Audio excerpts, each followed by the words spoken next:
दिशाएं बताई गई हैं, ये भारतीय परंपरा है। अब देखिए कितना अद्भुत इतिहास है कि 10 दिशाएं जो बता रहा है वो देश हम हैं। और ये भारतीय परंपरा सिर्फ एक जगह सीमित नहीं है, बहुत सारी जगह पर जो लोग रहते हैं वो इस परंपरा को निभाते भी हैं। 10 दिशा का नाम आप देखिए, ऊर्ध्व, ऊर्ध्व मतलब ऊपर, ईशान, ईशान मतलब होता है कि पूर्व और उत्तर के बीच में जो कोण आता है वो ईशान कोण है। आग्नेय, आग्नेय मतलब पूर्व और दक्षिण के बीच का जो कोण है, दक्षिण नैऋत्य कोण।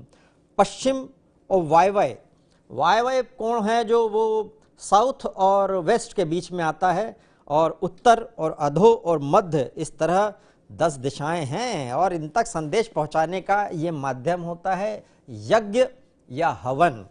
ये महत्वपूर्ण है। हम कामना करते हैं कि हम जो भी कार्य करने जा रहे हैं, ये जो नई संसद बनी है उसका हम विधिवत शुभारंभ कर रहे हैं।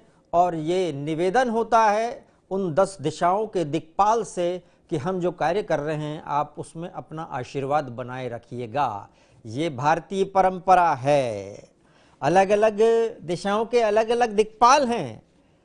उन ये सोचिए कि ये ठीक उसी तरह से फील्ड मार्शल टाइप का मामला है, अलग अलग जगह पे खड़े हुए हैं। खैर, बात अभी नई संसद की भी कर लेते हैं। पूजा पे बाद में आएंगे, पद्धतियों पे बाद में आएंगे।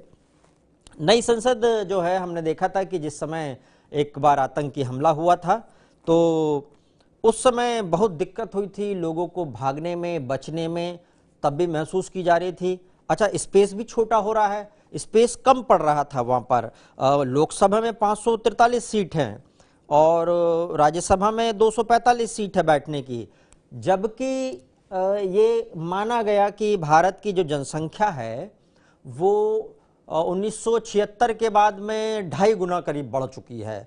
1976 में लगभग 53 करोड़ हमारी जनसंख्या थी 1975-76 में, और उसके बाद में अभी 2.5 गुना बढ़ गई। तो उस हिसाब से जो रिप्रेजेंटेशन होना चाहिए संसद में, सांसद के रूप में, सांसद जनता का प्रतिनिधि है, उनका संसद का काम नियम और कानून बनाना है और जनता का काम और उनका काम, हम सबका काम है उनका पालन करना है। तो एक व्यक्ति पर इस समय अगर हम देखें तो 25 लाख लोगों पे एक सांसद है औसतन, वो थोड़ा कम है। इसलिए ऐसा माना जा रहा है कि 2026 में परिसीमन होगा और 2026 में परिसीमन के बाद में ये संख्या बढ़ेगी। तो ये जो 888 लोकसभा की सीट है वो यूं ही नहीं बनाई गई है। इसका मतलब ये है कि यहाँ 888 लोग बैठने वाले हैं या सांसद बैठने वाले हैं। और इसी तरह से वैसे 12 जो सांसद होते हैं ओवरऑल वो नॉमिनेट भी किए जाते हैं राज्यसभा में, और 245 टोटल होते हैं सबकी अभी सीट है। वहाँ 384 होगा राज्यसभा में। राज्यसभा को अपर हाउस कहा जाता है, लोअर हाउस होता है लोकसभा हमारे यहाँ पर। अब राज्यसभा का जो चुनाव है वो उसकी प्रक्रिया थोड़ी अलग है। लोकसभा के चुनाव को तो सबको पता है कि जनता जो है वो वोट डाल देती है। राज्यसभा का चुनाव जो है वो वहाँ पर विधायकों के और चुने हुए प्रतिनिधियों के आधार पर राज्यसभा में चुनाव होता है। और प्रणब मुखर्जी साहब ने कहा था कि 1000 सीट से लोकसभा में होनी चाहिए, उसके बाद से ज़रूरत महसूस की जा रही थी। अच्छा, नई संसद में है सिक्योरिटी फीचर्स बहुत ज़्यादा होंगे, इलेक्ट्रिसिटी का जो फ्लो होगा वो बहुत अच्छा होगा, ऑडियो विजुअल जो इस समय ज़रूरत होती है वो भी बहुत अच्छा होगा, वेंटिलेशन बहुत अच्छा होगा। ये सारी चीज़ पुरानी संसद में नहीं थी। पुरानी संसद का होगा क्या? अभी तक ये जो बात सामने आई है कोई बहुत बड़ी प्लानिंग नहीं बनी है, लेकिन ऐसा कहा जा रहा है कि इसका उपयोग संसद के दूसरे कामों में, कभी जैसे प्रोग्राम हो तो उसमें किया जाएगा या फिर संग्रहालय में इसको तब्दील कर दिया जाएगा, ऐसा कहा जा रहा है।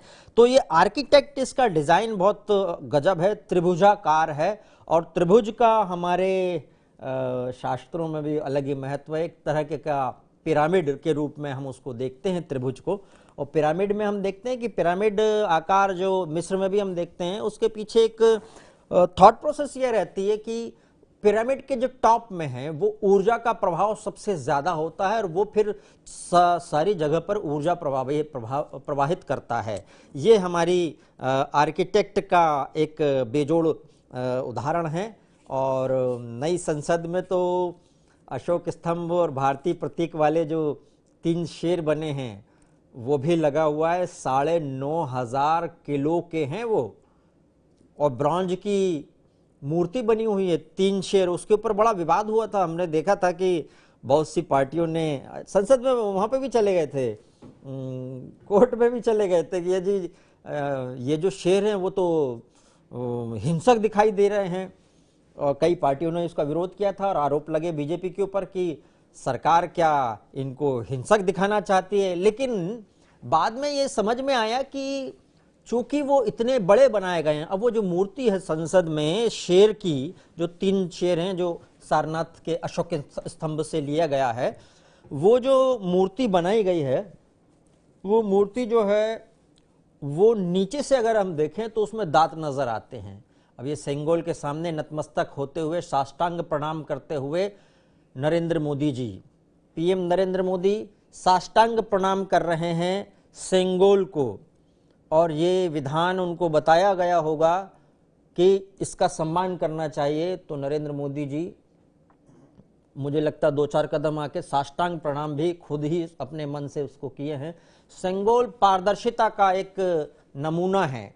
जब 1947 में लॉर्ड माउंटबेटन ने कहा कि नेहरू जी आप कैसे अपनी सत्ता हस्तांतरण को सेलिब्रेट करना चाहेंगे, तो तत्कालीन समय में सी राजगोपालाचारी जी से कहा गया, गवर्नर जनरल, तो उन्होंने सुझाया कि ये तो थिरुवाड़ुथुरई अधीनम मठ है, वहाँ पता लग जाएगा आपको, उनसे मिलिए। उन्होंने बताया कि 8वीं सदी में चोल साम्राज्य में ऐसा होता था कि राजा पारदर्शिता और निष्पक्षता से शासन करता था, और उसका प्रतीक है ये सेंगोल राजदंड है। अच्छा, राजदंड की अलग महत्ता है। राजदंड मतलब सिर्फ ये नहीं कि किसी को दंड देना है, राजदंड मतलब कुछ नियमों का वो समूह है जिसको राजा को पालन करना है, और उन नियमों के आधार पर प्रजा भी ये समझती है कि ऊपर राजदंड है, अगर हम कोई गलत काम करेंगे तो राजदंड हमको देख रहा है, या उल्लंघन करेंगे तो हमको दंड मिलना स्वाभाविक है। ये प्रक्रिया है। हमारे यहाँ भी इंडियन पीनल कोड बना है, वो राजदंड का ही एक हिस्सा है।